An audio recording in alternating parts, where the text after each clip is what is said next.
Do you know what I like to do when I'm feeling grateful? I like to look at some baseball cards. My wife and I took in a young girl when she was a teenager. She had a dream to be a dentist, which she finally is now. And I never had any children, and it was fun. I became Mr. Mom. I would pack her lunches. I would make sure she was up in the morning. I would teach her tennis, and it's kind of like a tennis mom for a while. And I would have some fun with her. And she always had this dream. She wanted to have a Mini Cooper back then. Uh, and so one day I was at Walgreens, and as I'm walking down the aisle, I see a little toy Mini Cooper. So she's up in her bedroom, and I come home and I park it in the driveway. Like, I set this little tiny Mini Cooper toy car in the driveway. And I came inside and I called for her and I said, "Hey, I got you something." It was like around her birthday. I said, "I got you a special gift for your birthday. Something you've always wanted." And she went running outside. I said, "It's in the driveway." She went running outside and she opened the door, and the look on her face was priceless. Looking back on it, that might have been a little bit mean, but man, it was hilarious. So she came to visit this past weekend, and I would always joke with her that when she became a dentist and was doing well, that she owed me a Maserati. And she'd always be like, "Well, why don't you buy your own Maserati?" And I'm like, "Because I don't want to spend the money on that. You're going to owe me a Maserati." So this weekend when she came, she showed up with this, a Hot Wheels Maserati, to pay me back. I had this memory pop in my head, and I don't know why. I haven't thought about it in a long time. But when I was little and playing Little League, we had a prison near my town. And they would allow the well-behaved prisoners, some of them, to come and umpire our Little League games. And my parents got to befriending this one prisoner who would umpire my games. His name was Omar. My parents are such wonderful people. They are friends with everybody. Everybody's always welcome at my house. They're just very caring people. And so I got to know this Omar, and he didn't have any family. And we used to go and we would visit him in prison.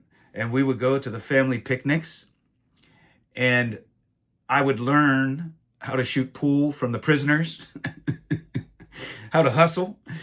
And I even played shortstop on the softball team for the prisoners against the guards, which, looking back, I don't know.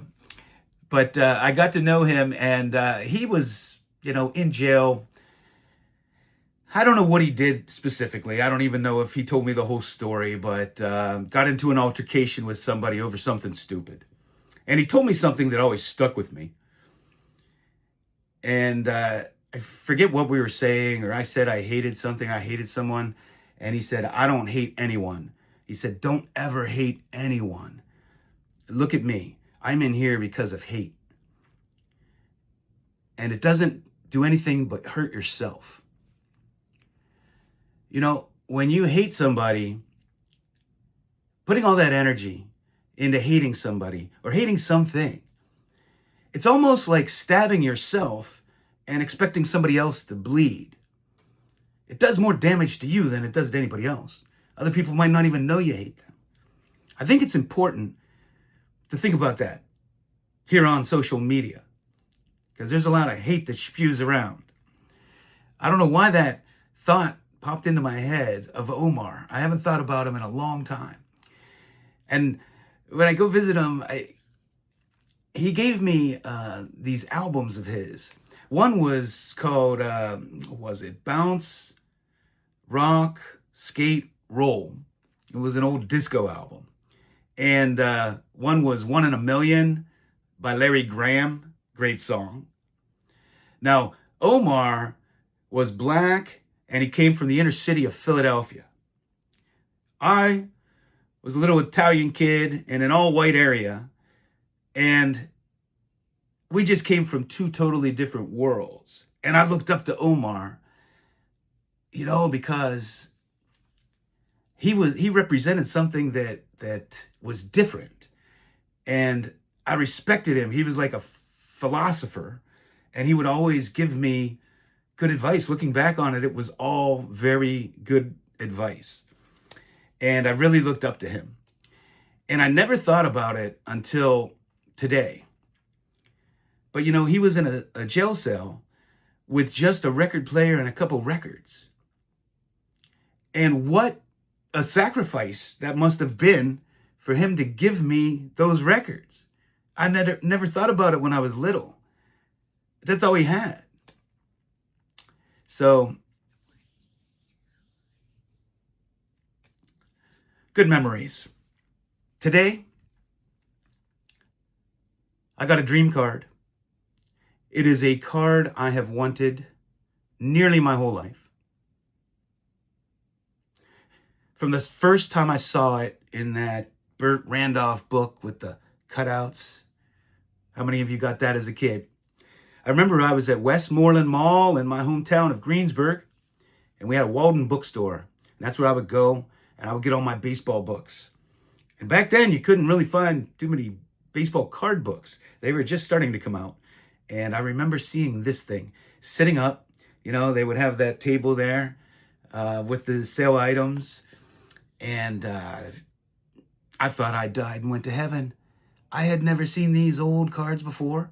And looking at that, I just knew I had to have that Pie Trainer 1933 DeLong. I just knew I had to have the 33 Tattoo Orbit Dizzy Dean when I saw it. And I just knew that I had to have the 1938 Goudey Joe DiMaggio.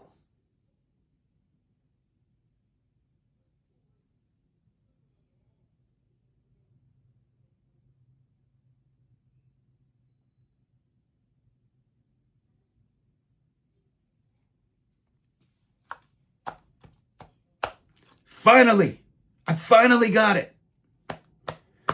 If you watched my channel for many years, you would know that this was one of my dream cards. And it's a beauty.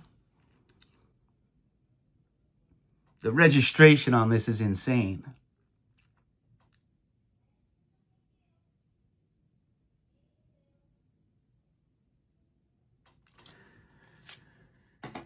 I will now be able to complete that set. The last big one I need is the Ducky Medwick.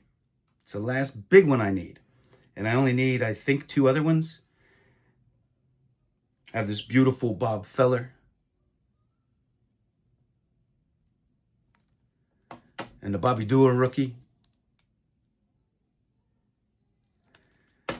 I have both versions of Jimmy Fox.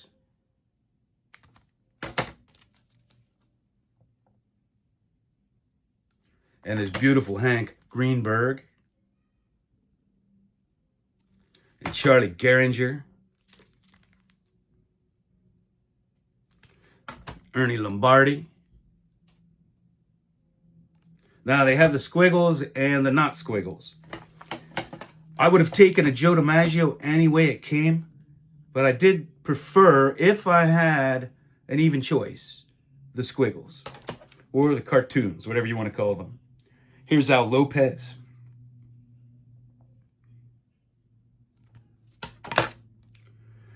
This guy is the original. Long before the camel came along, Joe Cool. The original Joe Cool. Rudy York.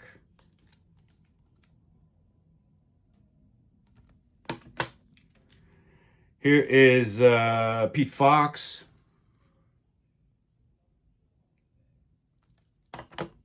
Dick Bartell. I have 2 versions of this one as well. This is Rip Radcliffe. Here's Marvin Owen. Here's Julius Salters. Cool card. Bump Hadley. I mean, what a great name and a great card. When I hear this name, I think of the movie The Natural. Wasn't that his name? Was it Bump? Out in right field? Who ran through the wall? Or am I wrong? Zeke Benora. Cool card. Bill Werber. I love this one. I love these little cartoons from the first time I ever saw them. You know, the cartoon body with the real head and the 33 DeLong, you know, standing inside a stadium. Just so cool to me the first time I saw them. They're still cool to me. Frank Pitlack. I know I need Kennedy. I know I need Ducky Medwick. And I think there's one other. Maybe two. I don't know. I have to checklist these. But man, I'm so excited to get this after all these years. Let's look at it again. Joe D. Both Ted Williams and Mickey Mantle both said he was the greatest all-around player they ever watched. And of course, he has the second most World Series rings in history, only behind Yogi Berra. My man, Joe D. That's what I have for you. Thanks for hanging out with me. I gots to go.